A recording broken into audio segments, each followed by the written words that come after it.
దేవుడిని మన ప్రభువులు రక్షణ యేసుక్రీస్తు స్తోత్రం తెలియజేస్తున్నానండి. చేరువచ్చిన దగ్గర వందనాలు తెలియజేస్తున్నాను. చక్కని వర్షంలో నడిపిస్తున్న వందనాలు తెలియజేస్తున్నానండి. దేవుడు గతించిన 2 దినం నుంచి ఇప్పుడు మనందరూ కూడా సజీవులకు వచ్చిన దాన్ని బట్టి ఈ మే మాసం మొత్తం దాచుకోబడిన దాన్ని బట్టి కూడా అందరూ కూడా ఒకసారి స్తోత్రాలు తెలియజేద్దామండి. స్తోత్రం స్తోత్రం స్తోత్రం స్తోత్రం. పరిశుద్ధ త్రిత్వం చిన్న పండుగ ఇద్దరికి ఏర్పరచుకునే పత్రిక పాఠాలు చెప్తానంటే దయచేసి నోట్ చేసుకోండి. మొదటి పాఠంగా యెహెజ్కేలు గ్రంథము 18వ అధ్యాయము 30 నుంచి 32. యెహెజ్కేలు గ్రంథము 18వ అధ్యాయము 30 నుంచి 32. రెండవ పాఠంగా కొరింథీయులకు రాసిన 2వ పత్రిక 13వ అధ్యాయము 14వ వచనం. 2వ కొరింథీయులకు 13వ అధ్యాయము 14వ వచనం.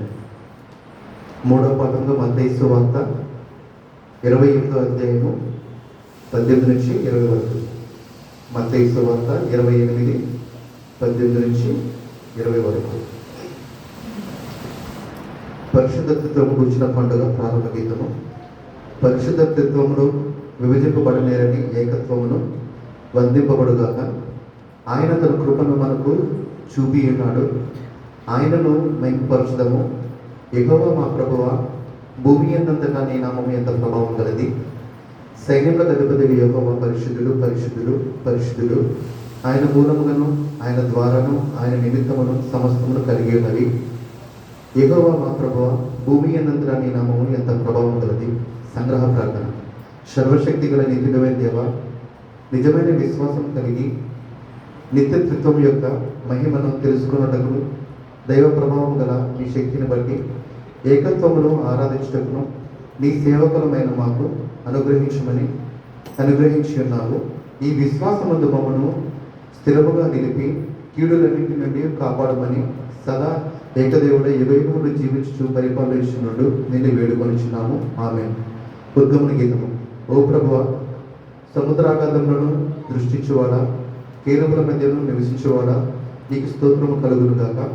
ఓ దేవా, ఆకాశ విశాలమందు నీకు స్తోత్రం కలుగును గాక. నీవు బహు కీర్తనీయుడును మహిమము పొందదగిన వాడవు, నిత్యము మహోన్నతుడవై ఉన్నావు. హల్లెలూయా హల్లెలూయా. మా పితరుల దేవుడైన యెహోవా, నీకు స్తుతి కలుగును గాక. నీవు నిత్య మహిమను అధిక స్తోత్రం పొందదగిన వాడవై ఉన్నావు. హల్లెలూయా. అపోస్తల విశ్వాస ప్రమాణం నేను చెప్తానండి, దయచేసి నాతో పాటు అందరూ కూడా చెప్తాను. నేను పరలోకమును భూలోకమును సృష్టించిన సర్వశక్తి గల తండ్రి అయిన దేవునిని నమ్ముచున్నాను. ఆయన జనితైక కుమారుడును మన ప్రభువునైన యేసుక్రీస్తును నమ్ముచున్నాను. ఈయన పరిశుద్ధాత్మ చేత గర్భమున ధరింపబడి కన్య అయిన మరియ నుండి పుట్టి పొంతి పిలాతు క్రింద శ్రమపడి సిలువ వేయబడి చనిపోయి సమాధి చేయబడ్డాడని, పాతాళములోనికి దిగి చనిపోయిన వారిలో నుండి 3వ దినముందు లేచి పరలోకమునకెక్కి సర్వశక్తి గల తండ్రి అయిన దేవుని కుడి చేతి వైపు కూర్చుని ఉన్నాడనియు, జీవించే వారికి చనిపోయిన వారికి న్యాయము తీర్చుటకు అక్కడ నుండి వచ్చుననియు నమ్ముచున్నాను. నేను పరిశుద్ధాత్మని నమ్ముచున్నాను.